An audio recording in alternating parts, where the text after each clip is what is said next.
칼디짓 소호 USB-C 허브인데 위에는 제가 칙칙이를 붙여놓은 상태라 모양이 이렇군요. 외형은 단순하게 생겼습니다. 직사각형 박스 형태이고요. 겉에가 알루미늄으로 되어 있어서 이 자체가 방열판 역할을 하겠죠. 각 모서리는 너무 뾰족하지 않게 이런 식으로 모양이 잡혀 있습니다. 모양은 이게 전부고요. 아래쪽에는 미끄럼 방지 고무 탭들이 이렇게 붙어 있습니다. 단순하죠? 중요한 건 포트 구성이겠죠. 자, 측면부터 보면 일단 이 제품의 가장 큰 특징 USB-C가 10Gbps 속도를 지원한다는 겁니다. 자, 이 케이블로 여러분의 PC와 연결하면 되는데요. 이걸 통해 데이터도 전송하고요. 전원도 함께 공급합니다. 케이블은 대략 50cm 정도 되는 케이블이 하나 들어있습니다. 개개인 필요한 포트가 다르겠습니다만 저한테는 딱 필요한 구성이었는데요. 후면을 보면 먼저 이건 패스스루 전원을 위한 C타입 단자입니다. 100W까지 지원을 해요. 그렇기 때문에 현재 나와 있는 맥북 프로 16인치까지 호환이 되겠습니다. 자, 결정적으로 굉장히 저에게 중요했던 디스플레이 포트 1.4가 있고요. 그 다음에 HDMI 2.0 B도 지원을 하네요. 그러니까 포트는 제대로 있다라고 말씀드릴 수 있겠습니다. 윈도우즈 PC의 경우는요, 4K 모니터 2개까지 지원을 한다고 하네요. 그러니까 일로 전원이 들어가서 PC와 연결하겠죠. 저의 경우 맥이 되겠는데 모니터 케이블은 그냥 여기다 꼽으면 되는 겁니다. 자, 참고로 랜 포트가 필요하신 분들도 있을 텐데요. 그분들에게는 이 제품 추천하지 않아요. 랜 포트는 없습니다. 전면을 보면 4개의 포트가 있죠. 포트가 많은 건 아니지만 필요한 건 다 갖추고 있다라고 말씀드리겠습니다. 저의 경우는 일단 SD카드와 마이크로 SD카드가 2개 있는 경우가 다 필요했어요. 저의 메인 카메라들은 전부 SD카드를 사용하는데 속도는 UHS-2를 지원을 했어야 됩니다. 굉장히 중요한 포인트였고요. 그리고 고프로도 굉장히 많이 사용을 하고 있어요. 그렇기 때문에 마이크로 SD가 있으면 좋겠다고 생각을 했었는데 두 포트 전부 SD 4.0, 마이크로 SD도 4.0, USH-2를 지원을 했습니다. 간혹 속도가 좀 느린 경우들이 있는데요. UHS-2를 지원하면 속도는 충분하다고 보고요. 그리고 USB-C 데이터를 위한 포트도 있는데요. 10Gbps/s를 지원하네요. 그 다음에 USB-A 타입도 같은 속도를 지원을 합니다. 개인적으로 이 허브를 가장 마음에 들어 했던 건 이번에 출시한 M1 맥북이 포트가 2개밖에 없어요. 썬더볼트 단자를 하나를 이용해서 집에 있을 때는 모든 걸 연결하고 싶었거든요. 그 부분을 이 허브가 해결해 줬습니다. 아까 말씀드린 것처럼 PC와는 이 케이블 하나만 연결하고요. 패스스루 단자가 있기 때문에 전원도 공급이 되고요. 그리고 디스플레이 포트와 모니터를 연결합니다. 그리고 나서 필요한 데이터는 이 전면에 있는 포트들로 모든 걸 다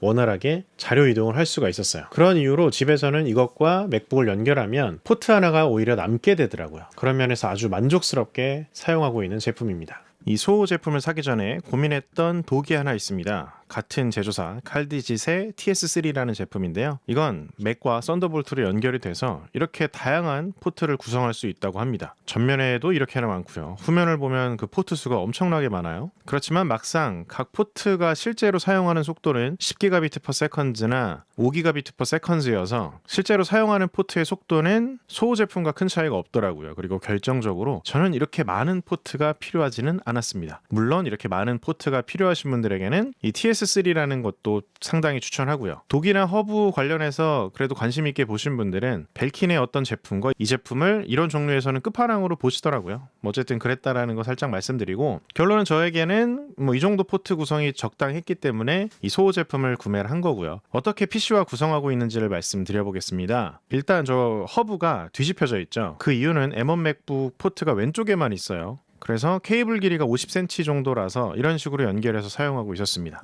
뒤집어 놓으니까 케이블 길이가 딱이더라고요. 모니터의 경우는 ASUS ProArt HDR 모니터인데요. 전원 어댑터를 연결해서 패스스루로 맥북에 전원 공급을 하고 있습니다. 그 다음에 전면에 포트가 보이게 이렇게 다 설치를 해놨죠. 그래서 모니터 밑에는 백업용 저장 장치를 두고 있습니다. SSD 하나와 그 다음에 4테라짜리 2.5인치 외장하드 2개를 더 가지고 있어요. 2개의 외장하드는 순전히 백업용으로만 사용하고 영상 편집 시에는 종종 SSD도 사용하고 있습니다. 그래서 데이터를 옮길 때는 전면에 SD카드를 연결하거나 외장하드라거나 또는 USB-C 타입으로 연결할 것들 또는 USB-A 타입으로 연결할 것들을 전면에 연결해서 사용을 하고 있습니다. 그리고 어떻게 붙였냐면 칙칙이를 이용해서 책상에 고정했고요. 들고 나갈 일은 사실 저의 경우는 별로 없을 것 같은데 혹시나 해서 이런 식으로 칙칙이로 이동도 할 수 있게 만들어놨습니다. 사실 밖에서는 저의 경우는 이 SD카드와 마이크로 SD 허브만 주로 필요해요. 그래서 이 유그린 제품 사용 중인데 이것도 USH-2를 지원합니다. 가격이 2만원 이하였던 것 같은 저는 이 제품 개인적으로 추천하고요. 혹시나 궁금하신 분들을 위해서 더보기란에 링크 하나 남겨놓겠습니다. 그리고 온도 체크도 한번 해봤는데 상시 저는 모니터를 연결해서 사용합니다.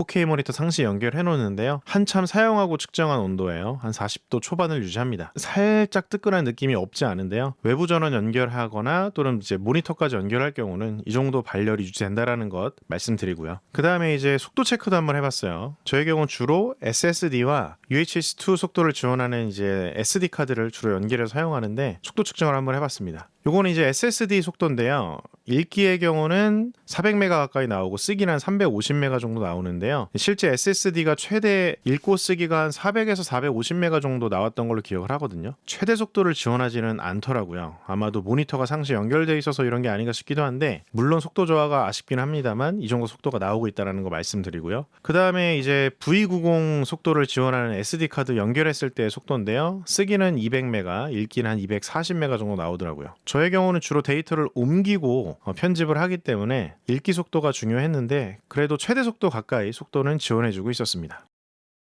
이 허브의 경우 물론 개개인 사용 습관에 따라서 부족할 수는 있겠습니다만 제가 어떻게 사용하는지 저의 환경이 어떤지를 공유드리면서 그런 것과 비슷한 환경에 사용하시는 분들에게는 추천할 만하겠다라고 말씀드릴 수 있겠습니다. M1 맥북이 포트가 2개지만 그냥 딱 하나만 연결해서 웬만한 것들을 다 편하게 사용할 수 있어서 저는 좋았고요. 모든 걸 다 충족시킬 수는 없는 제품이겠지만 충분히 만족스럽게 사용 중이다라는 것 말씀드립니다. 가격이 좀 저렴하진 않아요. 10만 원이 넘습니다. 그렇지만 항상 사용하는 제품이기 때문에 괜찮은 제품으로 구매를 했고요. 아마 당분간은 허브를 교체할 일은 별로 없을 것 같습니다. 그리고 이런 허브 관련된 리뷰를 올리면 꼭 협찬인 제의가 들어오는 경우가 있어요. 그렇지만 아마도 그 협찬 들어오는 제품을 리뷰하지는 않을 것 같고요. 저는 그냥 이 허브만 주구장창 당분간을 쓸 겁니다. 아마도 더 좋은 허브, 예를 들어 썬더볼트까지 제대로 속도를 지원하는 허브들이 나오면 교체할 만한 그런 고민을 할 수도 있을 것 같은데요. 지금 당장의 경우는 외장 모니터 하나 연결해서 사용하고 데이터를 자주 옮기는 경우에는 이 허브 하나로 저는 굉장히 만족하고 사용하게 될 것 같습니다. 오늘 영상도 봐주셔서 너무나 감사하고요. 다음에 또 뵐게요.